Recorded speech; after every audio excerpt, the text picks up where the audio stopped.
The following is for entertainment purposes only. We are not financial advisors. We are not responsible for any losses, only the profits. What's happening, Octo Nation? Today we're taking a look at... What's up, Octo family? What's up, Octo family? We're going to take a look at a much requested SPAC that actually announced an LOI. It's pretty cool. We just haven't really got to it. Why? Because right away when it was coming out, there was just no action, so I just kind of put it on the back burner and kind of forgot about it. I've also talked about it a little bit. I did talk about it when it first came out, but it's been on the back burner. We're going to jump right in. Danimer Scientific. Danimer Scientific. I don't like that name. Here's the investor presentation we're going to look at. The ticker is LOAK. LOAK. Not Oak. LOAK. Company's name is Oak. Oak something, right? What is it? Oak. Live Oak Acquisition is the name. This is a play on biodegradable plastics, or lack thereof, and what theirs do. Basically, it's plastic that dissolves. It's kind of cool.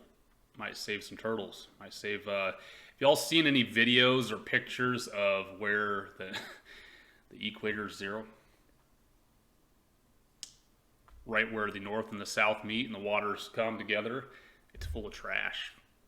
Doesn't look very good, right? It's like all plastic. Like the waters look amazing, like it's all tropical and cool looking, but dude, there's like 100 feet wide around the equator. Just trash. It doesn't look good. Team, of course they're gonna be good, right? That's who runs these things. They seem like they've been in it for a while. They don't seem like pitchmen. Okay, you're not getting like lead salesman guys. You're getting guys that are in the business though. Danimer Scientific, Danimer, or the company, is a leading producer of PHA, a 100% biodegradable plastic feedstock alternative sold under the proprietary Nodax brand name for usage in a wide variety of plastic applications, including water bottles, straws, food containers, etc. Live Oak Corp, Live Oak, LOAK, is a publicly traded special purpose acquisition company with over $200 million in cash held in the trust. Danimer and Live Oak are combined to advance acceleration and commercialization of the Danimer's PHA. Shareholders are rolling 100% of their equity, net transaction proceeds being retained by the business, pro forma for the transaction assuming no redemptions from cash and trust, and a $210 million pipe offering. Wow. Danimer will have $385 million in cash on the balance sheet. Net transaction proceeds will allow Danimer to dramatically increase existing production from currently oversold facilities to future growth address demand with a 500 billion pound market that is expected to grow 11%. So they're basically saying they can't make it fast enough. That's a good problem to have. Expected pro forma enterprise value $525 million at closing, resulting in enterprise value of 1.2 2014 estimated revenue. Sounds about right. Or 3.6 2024 EBITDA. Represents an attractive entry multiple relative to peer group metrics. Transition earn out to be 2.5 million shares at $15 in the first 3 years, 2.5 million shares at $20 the first 5 years, and 1 million shares at $25 first 5 years. Fine. Danimer produces a high growth, fully commercial solution to major worldwide environmental issues. Yep. Post-merger, Danimer are expected to be fully financed to support organic growth. It's great. They are a next-generation eco-tech company that produces 100% biodegradable, best-in-class product. That's good, offering at the forefront of sustainability and ESG leadership. That means green. The company's PHA was the first polymer to be certified as marine degradable. They have a certification. They didn't say by who, so this might mean absolutely nothing. Okay, certified by who? You should say the Surfrider Foundation or the, EPA or something, but there's thousands of like green coded organizations out there. Every state, like California, I'm sure says to use a plastic, it's got to be approved by our green or marine degradable California. I don't know. We need a brand tied to that. Who is it? Over 500 billion pounds worldwide addressable market supported by secular trends and commercial preference, governmental regulations, and corporate commitments. Over 47 million and 13-year R&D investment based on patents fully owned by Danimer, acquired in 2007 from Procter & Gamble. I invested in a company about 10 years ago. So I don't think it was that one, but they went under. They went under. It was right when California was coming out with the law to ban recycled bags. I mean, plastic bags at like Target and the grocery stores. And there was a company that had basically, seemed like the same product, biodegradable bags, and it was fast and all that, but it never got adopted. I'll get to that later why. And intense demand from blue chip multinational customers has resulted in 100% committee take or pay contracts for current production and phase 2 capacity build out. Danimer is projected to organically grow. Skilled management team, great. Highly attractive PHA technology serves as best end of life solution for plastics. Significant tailwinds from increased corporate initiatives or environmental impact. Leading PHA innovator with patented protected technology. I'd like to see that when 13 years of production know-how. That's good that they've already been in it for so long. They've got strong partnerships, okay, with CPG brands, including Pepsi, Nestle, key converters such as WinCup and Genpack, equity investments from Pepsi. That's good. Rapidly growing blue chip customer base with a take or pay contracts has led to fully sold out positions through a phase 2 capacity addition. Post-merger company is expected to be fully financed to increase capacity. It's great. Experienced leadership team, yep. Okay, bio-based, we got 100% renewable. Traditional based, non-renewable. So it looks like it's coming from corn, bamboo, and some sort of plant, flower. This looks kind of cool if this is really how it looks when it degrades. Freshwater degradable, marine degenerable, landfills, waste, nature. Beginning of life, end of life, industrial compositable, home compositable. Okay, so you can throw it in your backyard or industries can do it. It's not just a certain place. Hooking up with, Pepsi and Nestle, I think it's a big deal. First shipment from Kentucky facility in March. Wow, this year. Supply contracts were extended in 2019. So I don't know of, not like I drink a lot of Pepsi at all whatsoever, but I don't know of any exact products that they have that would be using recycled material. Maybe they use it as a snacking food package, that's why. What does PepsiCo have as a snack food package? I didn't know they had snacks. Possibly like the plastic ring around their bottles. I've never seen on their bottle 100% biodegradable though. Have you guys? I'm guessing they use part of it or something like that. I don't know. So end of life pathways of all plastic ever generated. 10% recycling, 10% inertiated, 80% landfill nature. Yep. 80% ends up in the middle of nowhere. Over 500 billion pounds of plastic waste could be eliminated by them. That's great. Over 75% of global plastic production finds its way into consumer homes, with 80% of those plastics being prime targets for their solution. Chip bags, all those, those pod coffee maker things, saran wrap. There's a mason jar with a straw in it. Mason jars are glass, aren't they? PHA, beginning of life. So they're showing that, they have to grow it, which is kind of cool. The problem, of course, with that is to grow something, you need land, and you need water, and you need sunshine, and a lot of times energy. So you got to produce energy a lot of places, but so it's still going to take something to make this. It doesn't just pop into thin air. You can't just make it in a petri dish, I guess.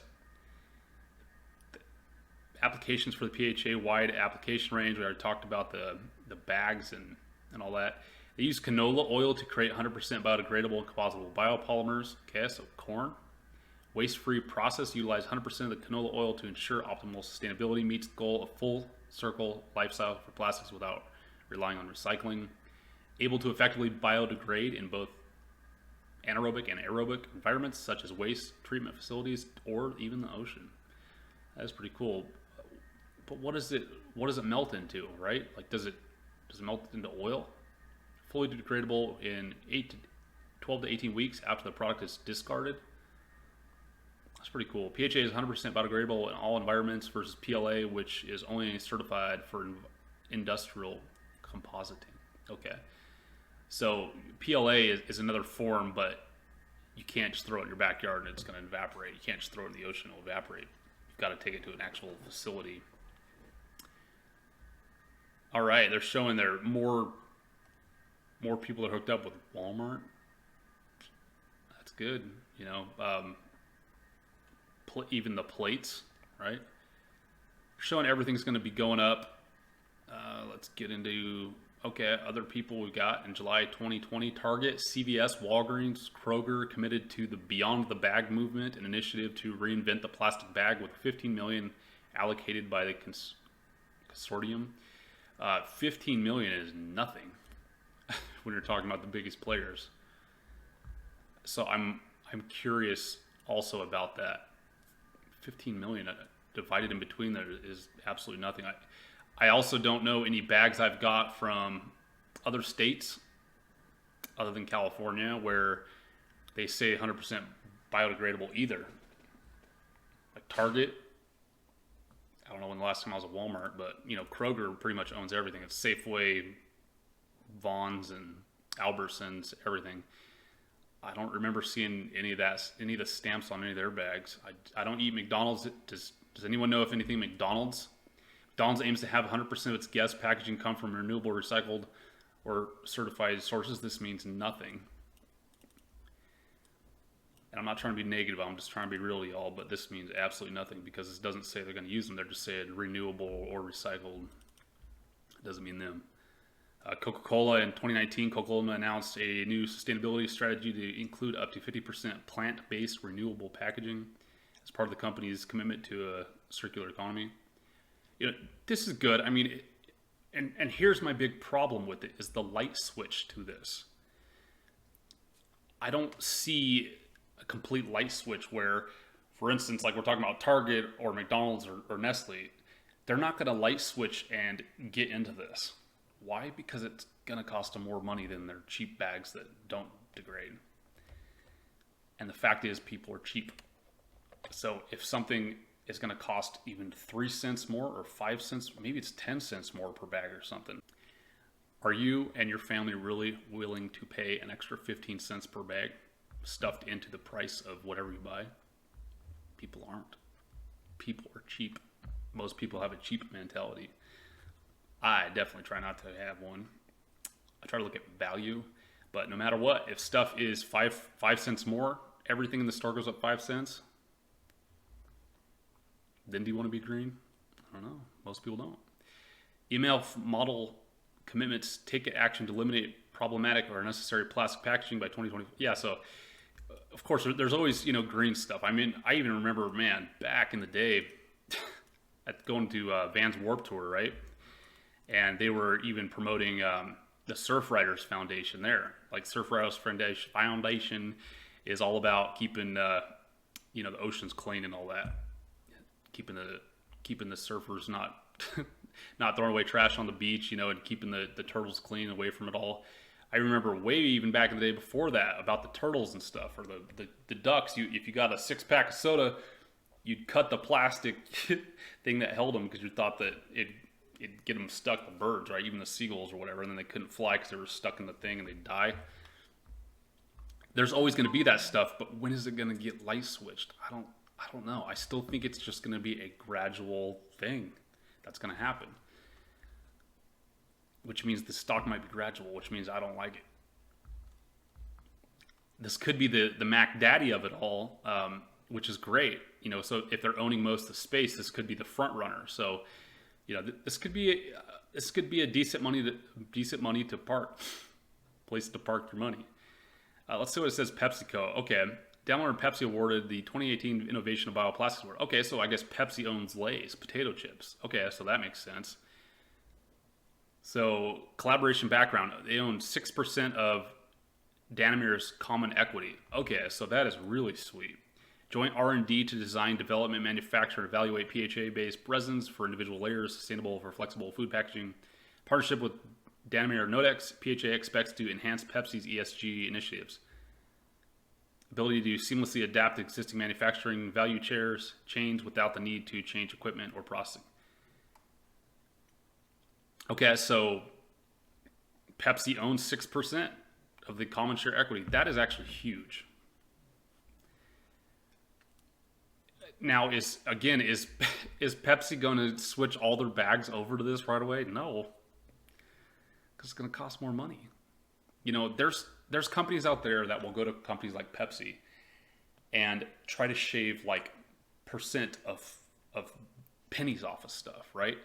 So they'll try to get, like, even if they can knock 1/10 of a penny off of a cost of a bag, they're usually going to go for it, because if they can get to 10 of those, that can knock it down 1 cent per bag, and you times that times how many hundreds of millions of bags of chips, it starts adding up. It's vacation money, right? So that's what is just weird to me. I just don't see it still. Danimer and WinCup awarded the 2020 Innovation Bioplastic Award. WinCup, they created the Fade straws using Danimer's Nodex. Okay, so they've got these straws, first drinking straws that can be biodegradable without losing the feel and quality of plastic. That's impossible to make the quality the same. Partnership led to a 2-year contract worth $27 million. That's cool for P8, but again, this is still pennies right here. $27 million. We're talking about a billion-something dollar valuation, right? And 600 mil cash for PHA-based straws to be sold at Walmart, large-scale trails with top-tier retail and fast food companies. So that's cool. I'm all for that. Nestle and Daimler scientific team up to develop biodegradable water bottles. It's great, but again, 6-year R&D agreement, but they're not doing them yet. They're in a 6-year R&D agreement, but they're not doing them yet. Otherwise, they'd say it, right? All right, so competitors are years behind in PHA technology. So this is cool. This is what I like. I like owning the big boy in the room, right? The top dog, Would rather have 10,000 shares of Tesla or 10,000 shares of Nikola. Or even Neo. I'd much rather have Tesla. They're big dogs, right? Recently completed investments to increase capacity. The guy that's in second place, the first loser here, Kanika. Very limited commercial volumes, but Danimer is the only one with the actual scale. Largest PHA. Yeah, so if they're saying they're 2x capacity per year, that's huge. If they're 2x over the second place people, that's big. So that's really cool. Worldwide adoption, you're going to get all the other places trying to get into it, of course. Rapidly growing blue chip customer base with take or pay contracts has led to fully sold out position throughout the phase 2 capacity addition. Recently signed 2-year contract worth $14 million to produce plastics to convert into straws as part of the Fade straw line. And again, I think that's rad. I'm all for that. And large scale trials at national and international QSRs and retailers. Okay. It's great, but again, we're 14 million. We need like $100 million contract or something. Let's keep moving. Organic growth opportunity expanded to Kentucky facility. Good old Kentucky. Kentucky facility forecast revenue. They're gonna say 92% up in the next 5 years, which is fantastic if they could pull that off.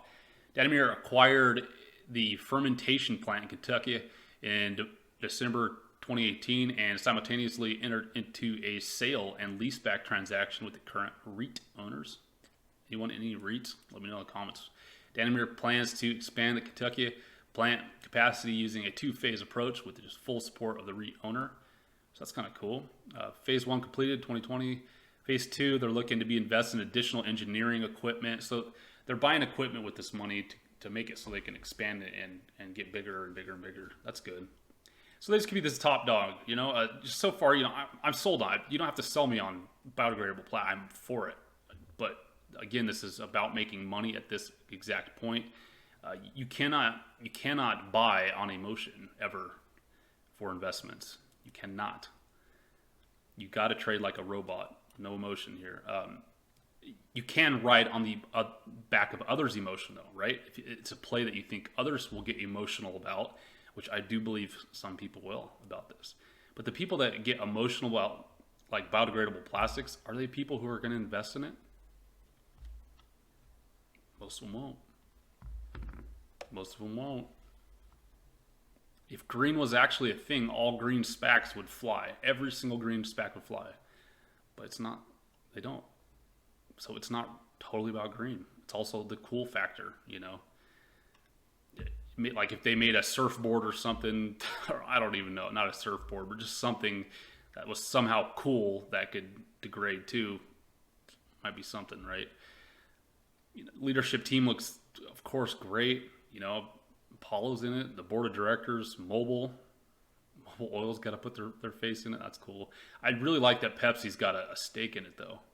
That says a lot. But again, it didn't say Pepsi is changing all their bottles to this. Boom, right away. Why? Because of money. Green Circle Farms. Financial overview. Pipe's going to make up 24%. Current shareholders 48. Live Oak is going to be 6%. Public shareholders 22. Whatever. It's all probably fine. Total use of funds 840. That's a lot, man. Equity issued to Daimler, 430. It's a lot of money. They said they're about 30 or 40 or something million they're going to be spending to build infrastructure, which is great. They're looking to grow and take over the market, which I like too. It's aggressive. PHA resins are expected to be the main revenue stream and are expected to grow significantly as current contracts have led to a fully sold out position through 2022 using just the phase 2 capacity build out, and expected to grow further in 2024 as the fermenters from the Greenfield facility are expected to approach full utilization. And I don't think about California again. When this could have happened decades ago, right? California could have switched over right away and said, okay, stores, you can't use the bags. And so instead of the stores saying, okay, we'll use these biodegradable ones, what did the stores do? They said, we're not going to give you a bag at all. It's now up to our customer to pay for their own bag. It's a perfect example, right? So how do they get away with not paying for the bags? They make you pay for them now. So people are not realizing. And again, the psychological part is that if they were to up their prices even 5 cents for every item in the store to pay for these bio bags, people would literally stop buying certain products there because of 5 cents. If you're used to getting some for $9.98, and the next time you go, it's $10.03, there's people that won't buy it. A lot. They'll say, oh, it's getting expensive here. I'm going to try somewhere else. Now, if everyone across the board did it, it'd be different because where are you going to go, right? But it just is what it is. Looking to grow, first competition or better, yep. Enterprise value pricing, apply the range. Highly attractive technology, significant tailwinds. We also didn't see anything about the patents, right? Where's the patent talk here? Strong partnerships, I love that. Rapidly growing blue chip, yep. Post-merger, they're fully financed, that's great. So where are these patents at? Why aren't they talking about them? Does anyone know? I didn't see anything where it said specifically they have a patent where no one can even come close to this, or one that says that no one can use corn. I don't think they got anything like that. Doesn't seem like it. There's other people making stuff like this. Maybe theirs dissolves a little bit faster, but again, price just comes into it. It does. Manufacturing process that combines traditional separation polymers and extrusion melting into a single process carried out by the extruder. I didn't even see, there was nothing in here that showed any processes that were proprietary either. It just sounds run of the mill. Separate the polymers, you melt it, single process carried out by extruder, push it in, squeeze and mold it, there you go. Subsets of petroleum-based, petrochemical-based plastics. These are non-degradable and non-composable, yes. They're proprietary. Proprietary just means they're just not going to tell you what it is. Their secret brand of PHA biopolymers. An aerobic environment is characterized by the presence of free oxygen, while an anaerobic environment lacks free oxygen but may contain atomic oxygen bound in compounds such as nitrite, and sulfites.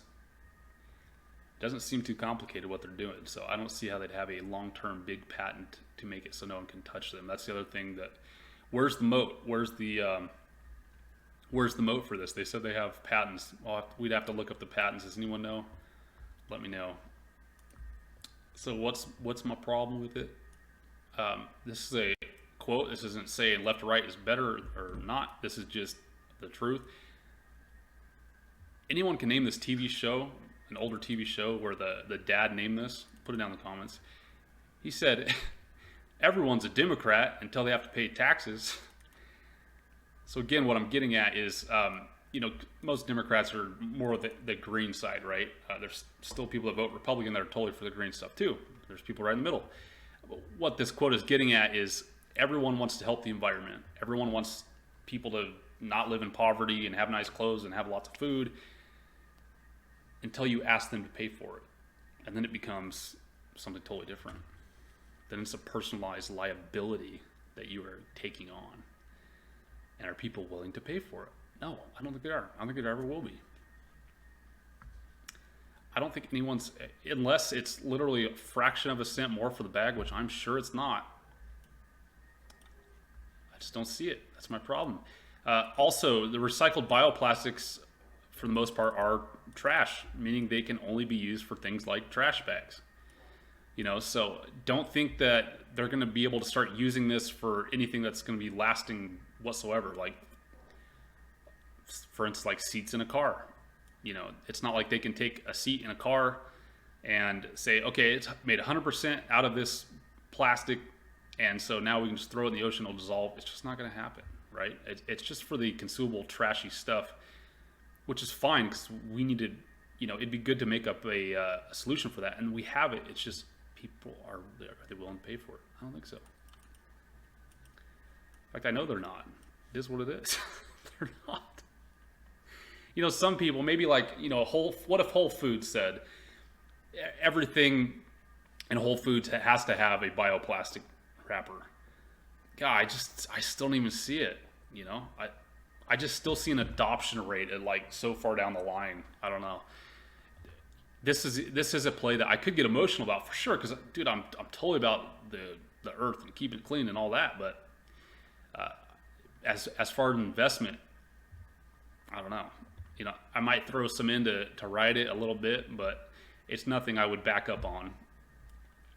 It's something I'll pay attention to. If any other, for instance, if Pepsi does come out and say, okay, we are in this and we are committed, now all plastic bottles will be this plastic, and and if they were just blatant about it and be like, look, it's going to cost 5 cents more per Pepsi, but it's good for the environment. If you don't want it, then go buy a Coke. If they did something like that, like super aggressive, that's where I'd be like, all right, that's what I'm talking about. That's something they would need to do.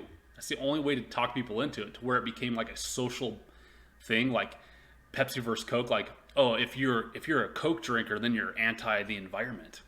It sounds nasty and all that, but that's just how it is, right? That's how business is. If they did a ploy like that, a marketing campaign revolving around that, first of all, I'm sending you a bill. But second of all, that's where I'd be like, okay, they're going in for this. They're going in for this, right?